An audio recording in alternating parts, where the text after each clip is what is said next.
अवधूत चिंतन श्री गुरुदेव दत्त श्री स्वामी समर्थ। नमस्कार, कसे आहात सर्व? मस्त ना? मस्तच राहा। तुमच्या सगळ्या चांगल्या इच्छा स्वामी महाराज पूर्ण करोत। तुम्हाला आजचा दिवस खूप छान जाओ हीच महाराजांच्या चरणी प्रार्थना करते आणि आपल्या आजच्या नवीन व्हिडिओला सुरुवात करते। आज आपण या व्हिडिओच्या माध्यमातून नवीन माहिती जाणून घेणार आहोत।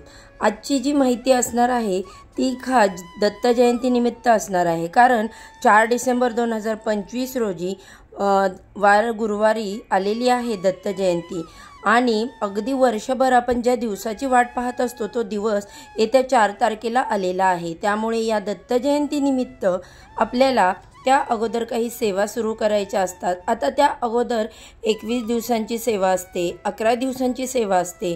त्या संबंधित आपण ऑलरेडीच मागच्या व्हिडिओमध्ये पाहिलेले आहे माहिती।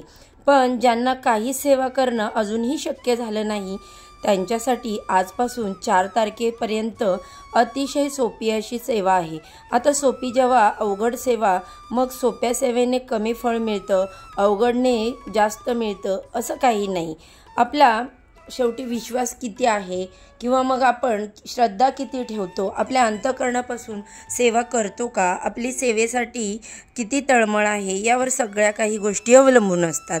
अर्थात आपण जेवढ्या जास्तीच्या सेवा करणार आहोत त्याचं फळ आपल्याला मिळणारच असतं। पण बऱ्याच ठिकाणी असं होतं की कामामुळे जमत नाही, मुलं लहान असतात त्यामुळे जमत नाही, कुटुंब मोठं असतं, घरातल्या जबाबदाऱ्या सांभाळता प्रत्येक महिलेला सगळ्या सेवा करणं शक्य होत नाही आणि म्हणूनच ज्यांना काहीच करणं शक्य होत नाही त्यांनी आजपासून दत्त जयंतीपर्यंत काही गोष्टींचे पालन केले किंवा काही सेवा केल्या जर आवर्जून, तर निश्चितच त्याचं फळ संपूर्ण कुटुंबाला मिळणार आहे। तर कुठल्या सेवा करायच्या आहेत हे आज आपण जाणून घेणार आहोत।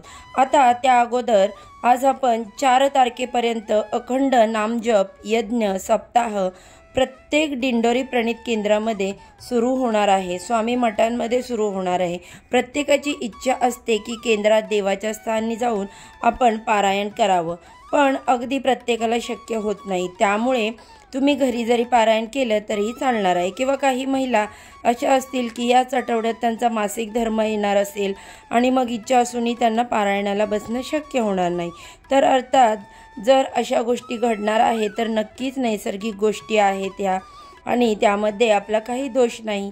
मासिक धर्म हा तर प्रत्येक महिन्याला आपल्या मासिक धर्म हा येतच असतो। त्यामुळे अगदी मनाला लावून न घेता जर या व्यतिरिक्त आपण नामस्मरण केलं तर त्याचं फळ आपल्याला मिळणार आहे। जोपर्यंत मासिक धर्म येत नाही तर तुम्ही तोपर्यंत सेवा करू शकता। स्वामी चरित्र आहे किंवा तारक मंत्र आहे, तुम्ही तो म्हणू शकता। पण जर जेव्हा मासिक धर्म येईल तेव्हा मात्र तुम्ही नामस्मरण करू शकतात। तर ज्यांना गुरुचरित्र पारायण करणं शक्य होणार नाही त्यांनी आजपासून काय काय करायचं ते आपण आता जाणून घेऊया। तर बघा, आज अखंड नामजप यज्ञ सप्ताह सुरू होत आहे। तसेच आजपासून जर पारायण करायचं असेल तर तुम्ही संकल्प घ्यायचा आहे। तत्पूर्वी केंद्रात जाऊन एक श्रीफळ ठेवून यायचं आहे, स्वामींना सांगायचं आहे की स्वामी अशी सेवा मी करणार आहे आणि तुम्ही ती सेवा माझ्याकडून करून घ्या। आता आपण जेव्हा की ही जबाबदारी स्वामींवर टाकतो तेव्हा स्वामी महाराज सगळं काही आपल्याकडून करून घेत असतात। त्यानंतर ज्यांना पारायणाला बसणं शक्य नाही त्यांनी घरी सेवा कोणत्या करायच्या ते आपण जाणून घेऊया। तर बघा, तुम्ही स्वामी चरित्र पारायणाचे पाठ करू शकतात। आता ह्या 7 दिवसांमध्ये तुम्ही 11 पाठ जरी केले तरीही चालतं, कारण स्वामी चरित्र वाचायला पाऊण तास जास्तीत जास्त 1 तास लागतो। त्यामुळे दिवसभरामध्ये 2 पारायण आपले आरामात होतात। तर या 7 दिवसांमध्ये तुमच्याकडे 11 पारायण होणार असतील तर 11 करणं शक्य होणार नसेल तर 7 पारायण केली तरी चालतील, पण दररोज एक असं स्वामीचरित्र पारायण आपल्याला करायचंच आहे। स्वामीचरित्र सारामृतामध्ये 1 ते 21 अध्याय दिलेले आहेत, ते दररोज नियमितपणे एका बैठकीत आपल्याला वाचायचे आहेत। अगदी छोटे छोटे अध्याय आहेत, त्यामुळे वाचायला फार अवघड असं जात नाही आणि भाषा देखील सोपी आहे, त्यामुळे प्रत्येकाला अगदी सहज शक्य होतं। तर पहिली ही सेवा तुम्ही करू शकता। आता ही सेवा करण्यासाठी तुम्ही संकल्प घ्यायचा आहे। तुमची एखादी इच्छा मनोकामना असेल तर नक्की तुम्ही इच्छा मनोकामना संकल्पामध्ये सांगू शकता किंवा निस्वार्थ भावनेने जरी तुम्ही सेवा केली तरी तुमच्या इच्छा मनोकामना पूर्ण होणारच आहेत। तत्पूर्वी केंद्रात जाऊन एक श्रीफळ ठेवायचं या ठिकाणी देखील आपल्याला एक नियम पाळायचा आहे। त्यानंतर घरी आपल्याला पारायणाला सुरुवात करायची आहे। हे झालं पहिलं। त्यानंतर दुसरी जी सेवा आहे ती म्हणजे तारक मंत्राचे नामस्मरण अनुष्ठान। आता तारक मंत्राचे अनुष्ठान करायचं म्हटलं तर 11 वेळेस, 21 वेळेस, 108 वेळेस अशा प्रकारे आपण करू शकतो। म्हणजेच काय तर 11 दिवस दररोज 11 वेळेस आपल्याला तारक मंत्र म्हणायचा।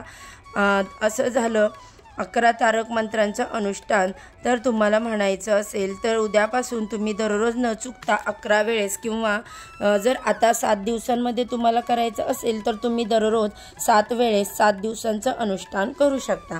म्हणजेच काय तर पहिल्या दिवशी तुम्ही 7 वेळा वाचलं, दुसऱ्या दिवशी 7 वेळा वाचलं, तिसऱ्या दिवशी 7 वेळा वाचलं, असं दररोज 7 वेळा तुम्हाला तारक मंत्र म्हणायचं आहे किंवा 11 वेळा म्हणायचं आहे। त्याला म्हणतात अनुष्ठान। आता तुम्ही संकल्पना घेता जरी ही सेवा केली तरीही चालतं बरं का। मग दररोज तुम्ही स्वामी चरित्र पारायण करायचं, एकदा तारक मंत्र म्हणायचा, 11 माळी श्री स्वामी समर्थ या मंत्राचा जप करायचा। अशा पद्धतीने जरी आपण नित्यसेवा करतो तशी पद्धतीने जरी दररोज आजपासून सेवा केली तरीही त्याचं फळ तुम्हाला मिळणारच आहे। आता या व्यतिरिक्त ज्यांना इतकाही वेळ नाही त्यांनी काय करायचं तर हे बघा, जर तुम्हाला स्वामी चरित्र पारायणाचं म्हणजे तेवढा वेळ तुमच्याकडे नसेल, स्वामी चरित्राचा एक पाठ करणं जर पूर्ण होणार नसेल, तर तारक मंत्राचं अनुष्ठान होणार नसेल, तर तुम्हाला अगदी 10 ते 15 मिनिटांची सेवा करायची आहे। आणि ती काय आहे तर तुमच्याकडे नित्यसेवेचा ग्रंथ जो आहे किंवा नित्यसेवेचे जे पुस्तक आहे ते तुमच्याकडे असायलाच हवं। त्याच्यामध्ये गुरुचरित्र अवतारणिका दिलेली आहे आणि स्वामी चरित्र अवतारणिका दिलेली आहे। ती अवतारणिका जी आहे ती तुम्हाला सकाळी किंवा संध्याकाळी दररोज वाचायची आहे।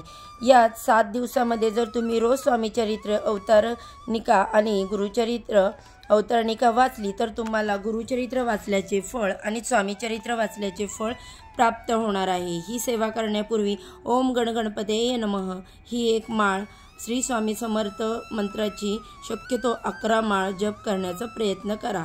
नाही शक्य झालं तर कमीत कमी 1 माळ जप करायची आणि मग सेवेला सुरुवात करायची। आता अवतारणिका म्हटलं ना तर गुरुचरित्र अवतारणिका वाचण्यासाठी तुम्हाला अगदी 10 ते 15 मिनिटं लागू शकतात आणि स्वामी चरित्र अवतारणिका वाचण्यासाठी म्हटलं तर 5 ते 7 मिनिट लागू शकतात। आता एवढा वेळ तर तुम्ही नक्कीच काढू शकता। त्यामुळे तुम्हाला काहीच सेवा करणं शक्य झालं नाही तर ही 15 मिनिटांची सेवा तुम्ही आवर्जून करा। या सेवेचं देखील तुम्हाला फळ मिळायला हवं, ते मिळणारच आहे। कारण स्वामी महाराज कधीही आपल्या भक्तांकडून कसलीही अपेक्षा ठेवत नाही। स्वामी म्हणत नाहीत की तुम्ही दिवसभर माझ्यासमोर बसून सेवा करा। स्वामी फक्त म्हणतात तू जी काही सेवा करणार आहे ती मनोभावे कर, विश्वासाने कर आणि तुझं चित्त थाऱ्यावर ठेवून कर। कारण बऱ्याचदा काय होतं की आपण वाचन वगैरे करतो पण आपल्या ज्या आयुष्यामध्ये संकट अडचणी असतात ना ते आपल्या मनामध्ये सारखं त्याचं चक्र फिरत असतं। मग कुठेतरी आपलं मन लागत नाही आणि हीच खरी आपली परीक्षा असते।